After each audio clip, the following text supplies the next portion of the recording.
Your beliefs are holding you back. There was a study done where two people got milkshakes. One person got a milkshake and was told that this milkshake is really healthy for you and it's really good for you and it has a lot of protein, so things are gonna go well. The next person got a milkshake and was told, yeah, this is just your typical milkshake. It has a lot of fats, a lot of sugars, it has a lot of unhealthy stuff. It's not good for you here. They both drank the milkshake, and the person who had the healthy milkshake, you know, saw the results of the healthy milkshake, and the person who drank the unhealthy milkshake had the results of the unhealthy milkshake, means more fat and stuff like that. You know what's interesting? It was the same milkshake. There was no two different milkshakes. They weren't testing two different milkshakes. It was the same milkshake. Yet there were different results, completely based off of what the person believed.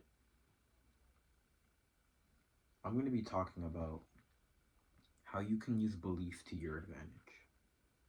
How what you believe in, especially what you believe in yourself, will do for you when it comes to building new habits, good habits, and breaking bad ones.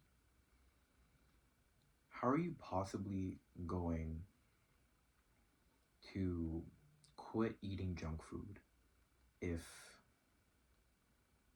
you don't see yourself as a person who's physically fit, or you don't see yourself as a person who would do those types of things?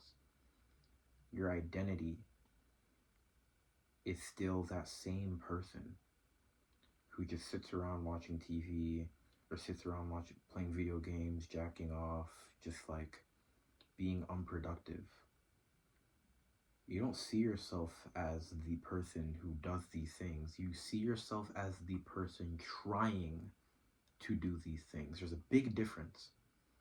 Being the person who's trying to do these things means that you aren't who you want to be, and you're just trying to live this lifestyle that isn't who you are.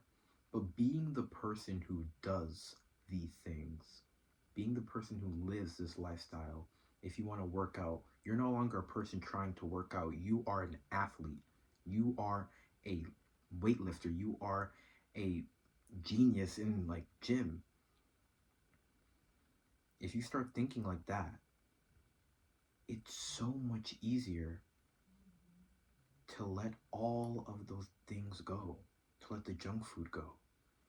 An athlete's not eating junk food. I'm an athlete. I'm not going to do that. It makes it so much easier to not do the bad things. How you see yourself is the most important thing in building habits. Genuinely. If you do not see yourself as the person who would do these things, you will try them and then you will stop. Another aspect, your environment, the things around you. If you're an athlete, if you go to the gym and you're eating clean, why is your computer desktop wallpaper like a fucking meme or something? Why is your room still the same? Why is your environment the same as when you were before? Why are your friends the same from where you were before?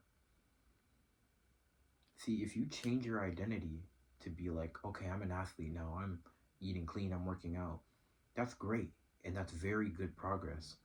Yet, how are you going to believe that? Changing your identity is one thing, very important. Yet changing your environment is another thing, a very important, 50-50. You can't do one without the other.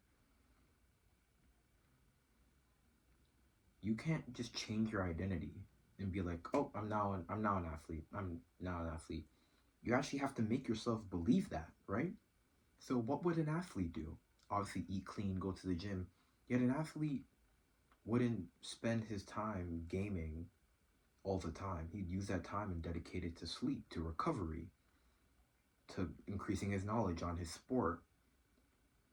An athlete wouldn't hang out with these degenerate friends who smoke, eat junk food, things that go against the athlete lifestyle, the person that you are. They would hang out with people who go to the gym, people who love sports, people who do these types of things that align with their identity. And this is not only for sports and for like athletic means. If you want to do anything, if you want to start writing, if you want to start, cooking or being anything, honestly. If you want to start cooking, think I'm a chef. If you want to start writing, think I am a writer. What would a writer do? What would a chef do? What would their environment look like? What types of things would they prioritize over other things? Your identity is the most important part of building habits, and your environment is the most important part of building your identity. That's it.